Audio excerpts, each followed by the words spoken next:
नमस्कार दोस्तों, आज मैं आप सभी को सुनाने जा रही हूँ गरीब की बेटी का जन्मदिन। Moral stories for children's in Hindi village से। सुबह मजदूरी करने के लिए शहर जाने के लिए बिशन सिंह घर से निकला ही था कि उसकी शोभा ने कहा, शोभा सुनो जी, आज कई दिन से तो आपको पैसा नहीं मिला, कब तक बिना पैसे मजदूरी करते रहोगे? बिशन, भाग्यवान शहर में काम करवाने वाले मजदूरी कै पैसे रोक के रखते हैं, कहीं मजदूर भाग ना जाएं।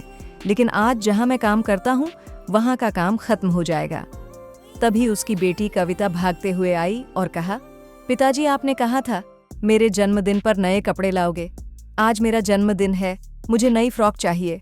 शोभा, सुनो, आज मजदूरी मिल जाए तो इसके लिए फ्रॉक ले आना।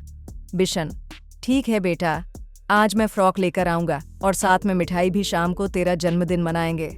बिशन सिंह जल्दी जल्दी चलते हुए शहर पहुंच गया। आज वह पूरी मेहनत से काम कर रहा था। मालिक सुबह काम समझाकर चले गए। थोड़ी देर बाद मालकिन आ गई। मालकिन, आज शाम तक सारा काम समेट देना, कुछ बचना नहीं चाहिए। बिशन, मालकिन आप चिंता मत करो, आज शाम से पहले ही सारा काम खत्म हो जाएगा। बिशन जल्दी जल्दी काम में लग गया। मिस्त्री के साथ उसने लगकर काम करवाया, क्योंकि वह सोच रहा था कि जल्दी से घर पहुंच जाए। उससे पहले उसे बाजार से कपड़े और मिठाई भी खरीदनी थी। दोपहर को मालिक काम देखने आए। मालिक, बिशन तुमने कुछ खाया या काम ही कर रहे हो? अपनी हालत देखो क्या हो रहा है। बिशन, वो मालिक मैं सोच रहा था आज जल्दी काम निपटा लूं तो घर जल्दी पहुंचाऊंगा। मालिक अपने नौकर से कहकर उसे खाना खिलवाते हैं।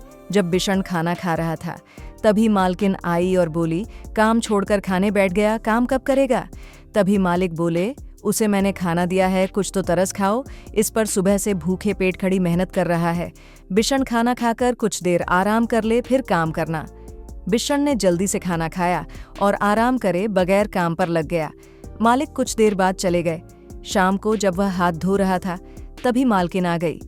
मालकिन, अरे इतना काम पड़ा, ये कौन करेगा, तुम्हें तो बस हाथ धोने की पड़ती है। बिशन, लेकिन मैंने तो सारा काम खत्म कर दिया। मालकिन, वह देख, ये लकड़ी बची है, इन्हें छत पर पहुंचाना है, यहाँ सारी सफाई करनी है, घर को पहले की तरह साफ करके फिर जाना। बिशन मन मार कर काम में लग गया। उसे चिंता थी कि अंधेरा होते ही बाजार की दुकानें बंद हो जाएंगी, कपड़े और मिठाई कैसे खरीदेगा। बिशन जैसे ही काम निपटाता मालकिन उसे दूसरा काम बता देती। किसी तरह बिशन ने सारे काम निपटाए। मालकिन ने उसका हिसाब कर पैसे दिए। बिशन जल्दी से पैसे लेकर बाजार की तरफ दौड़ पड़ा। उसने पैसे गिने भी नहीं मुट्ठी में पैसे लेकर वह जंगल के रास्ते शहर की ओर दौड़ रहा था। इधर सूरज भी उसे चमका देकर छिपना चाहता था। धीरे धीरे अंधेरा बढ़ने लगा। बिशन की सांस फूल रही थी, फिर भी वह दौड़ रहा था। तभी उसे ठोकर लगी और वह गिर गया। उसकी कोहनी से खून बहने लगा। इसी बीच उसकी मुट्ठी खुल गई और सारे पैसे गिर गए। बिशन अपनी चोट भूलकर मिट्टी में पैसे ढूंढने लगा, लेकिन सिवा धूल के उसके हाथ कुछ नहीं आया। कुछ सिक्के ही ढूंढ पाया था वह उठ खड़ा हुआ और रोता हुए बाजार पहुंच गया। वहां रोशनी में जाकर देखा उसके हाथ चंद सिक्के ही बचे थे, जिनसे न फ्रॉक आती न मिठाई। बिशन की पूरे 4 दिन की मजदूरी खो चुकी थी। अब तो घर में फौंके करने पड़ेंगे। यही सोचकर वह एक बंद दुकान के बाहर बैठ गया और रोने लगा। अब तक वह जिस अंधेरे से बचना चाह रहा था, अब उसी को ओढ़कर घर जाना चाहता था, जिससे घर पहुंचकर अपनी बेटी को मुंह न दिखाना पड़े। जब उसकी बेटी सो जाएगी तभी वह घर जाएगा, यह सोचकर बैठ गया। उसकी कोहनी में दर्द अब बढ़ गया था। तभी उसके कंधे पर किसी ने हाथ रखा। बिशन ने पलटकर देखा तो मालिक खड़े थे। मालिक, बिशन, आज तो बड़ी जल्दी काम निपटा रहे थे, अब घर नहीं जाना क्या, या सारे पैसों की दारू पी ली?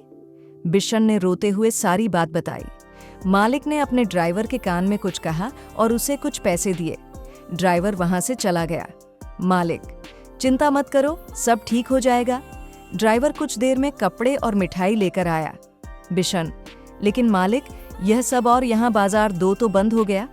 मालिक, मेरी भी एक दुकान यहीं है, मैं वहीं से आ रहा हूँ और मिठाई की दुकान तो देर तक खुली रहती है। अब तुम बातों में समय मत गंवाओ, यह लो। मालिक ने कपड़े और मिठाई के साथ बिशन की मजदूरी भी उसके हाथ पर रख दी और उसे अपनी गाड़ी में बैठने को कहा।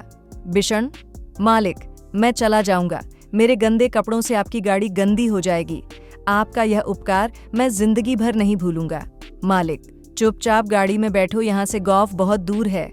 रही बात उपकार की, तो उपकार तुम लोग हम पर करते हो, हमारे घर बनाकर, जिनमें हम जिंदगी भर रहते हैं। मालिक उसे लेकर बिशन के घर पहुंचते हैं। बिशन अपनी बेटी को फ्रॉक और मिठाई देता है। मालिक को भी वह मिठाई खिलाता है।